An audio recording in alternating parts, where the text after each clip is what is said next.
Hello and thanks for joining me. It's Thursday the 15th of March. Okay, let's see what's coming out for us today. We've had quite a few cups, so let's see what else is coming. We've got the Light Seers power.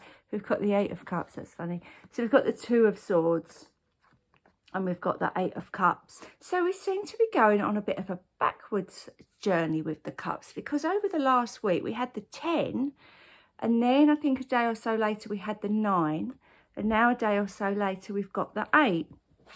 So that's quite interesting actually, because I feel that's our message. You know, so many times in the tarot we're talking about moving forwards from the Ace to the 10.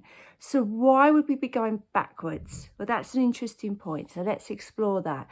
The cups are to do with our emotions, and sometimes with our emotions we do need to go back and unpick stuff. So we've got the Two of Swords here. I don't feel like this is a message of who we are today. I feel like this is unlocking a key of understanding perhaps why you've done the particular life cycles that you've done, or what it is that you're a little bit blinded to. So the swords are to do with your mind, and this lady has got her eyes covered, so she's not quite seeing the truth. She's not quite seeing really what's going on around her. But I feel like that's in the past, and I feel like because these cups are coming backwards, we've all got to take a moment. We were talking about taking a moment yesterday, weren't we? And that was the cups as well. But it's like we're going back in time to unpick something that happened in our past to make us understand why we choose the certain life paths that we choose. So that could be going right back to childhood or maybe teenage years, because this lady does look a little young.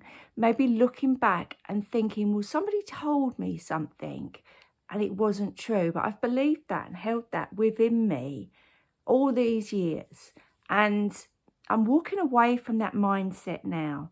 I'm not going to believe that anymore. And that's really interesting, because we do this subconsciously. We believe something, that thought's stuck in our heads, and then we spend 20, 30, 40, 50 years believing it.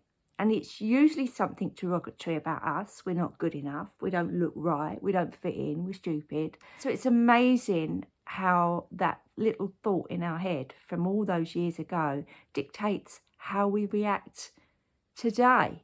And I feel like this lady is making a conscious choice of whatever this is. I feel like she's put it in this bowl, set fire to it, and is walking away from it.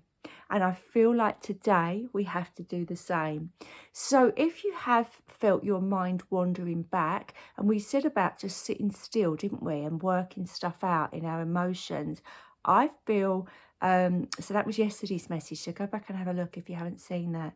I really do feel like that's why we had to do that yesterday, to have this eureka moment of, okay, yeah, that whole thought process that structured that part of my life is complete rubbish, and I'm not going to listen to it anymore. I love how this lady's dressed in the black, this lady's dressed in the white. So this older, more understanding version of ourselves has got that purity, that blank slate to walk towards the future and the sun in a really freeing way.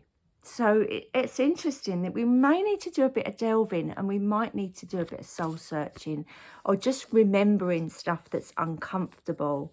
And although that isn't fun, it seems to be what we're being called to do today.